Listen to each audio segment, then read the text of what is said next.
Good on some morning, welcome back to T3 and your tech news in 6 minutes or less. Making headlines this week: Intel launched their 10th gen kettles, their mobile CPUs get all the fancy sprinkles, AMD pulls their marketing manager out of the dung heap and wipes him down with 1000 thread count cotton, and Epic Games does a double up on being a good guy still. Kicking off with Intel and some good news from their side of life. The mobile series processors have been spotted on the 3D Mark test, pipping the 5,000 megahertz. That's right, 5 gigahertz on mobile is going to be coming out from Intel in 6-core and 8-core goodness. So these are very good results for them on their mobile, and it will probably see them be a lot more competitive in the segment.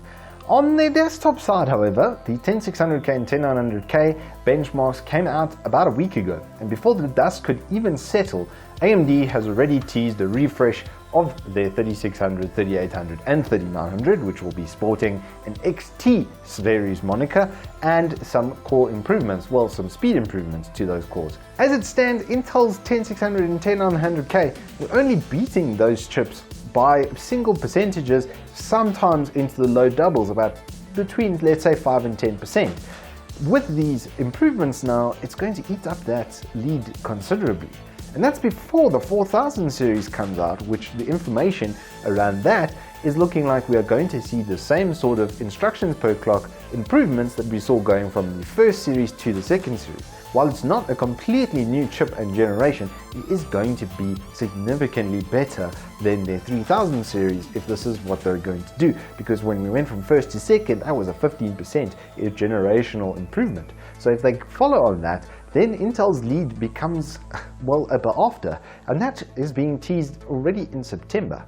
Now, along with that, in September, AMD are looking to launch their RDNA 2 about the same time as Ampere, which is really ill-timed because they were looking at beating RTX by about 50%, at least that's what their improvements were saying. Whereas the 3070 from Nvidia has already been said to be 10% faster than the RTX 2080, which means the 3080 Ti, with the huge amount of resources that we saw on it a couple of weeks ago, is going to be an absolute monster.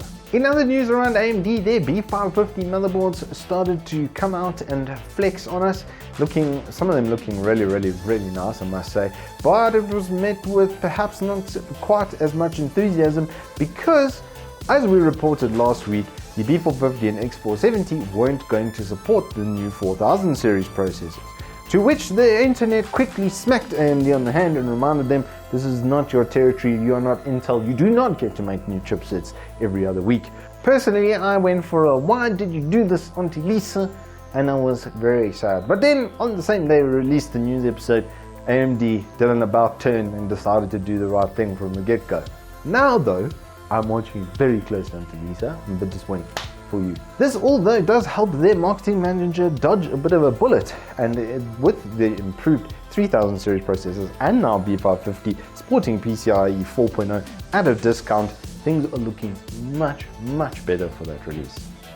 In some awe-inspiring news in the local esports scene, there has been a really phenomenal campaign under the hashtag Kidney for Shaz, which is for one of our own and one of the most prolific gamers in our scene, Sharon Wason, who has been a gamer pretty much as long as I have. We're talking about, I've seen her around competitions and stuff around 17 odd years. She's been moving in and competing in teams in South Africa, not just female teams, mixed teams all over the show. She's been one of the top players in the country. She went overseas to the Copenhagen Games to win there actually with Team Karma, and this has been all marred by the fact that her kidney functionality has been lowering. She's been on dialysis and in basically the last 4 years been on a short list for a new kidney, and nothing has come to fruition. So someone decided at ATK, I actually don't know where it originated from, but decided to create an event around that where all of the streamers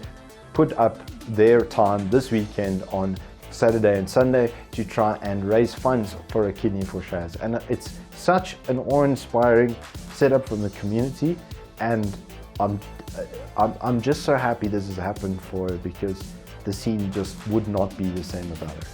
Lastly, in some gaming news, Epic does a 2x good guy move, firstly by giving away Civ 6. So if you guys do want that, Civ is really cool strategy game. If you guys haven't played it, this is your opportunity to get the latest and the greatest of the Sid Meier's franchise absolutely for free on the Epic Games Store. And if that wasn't enough, they've actually given some money back based on recent game discounts. So if you bought the game in the last few weeks, I actually don't know about the time period stuff, but if you bought the game recently, they are applying refunds to your account on the Epic Games Store for you to not have bought it and then suffered the discount woes of the following week. So double up on Good Guy Gaming from Epic Games, which is actually pretty cool to see.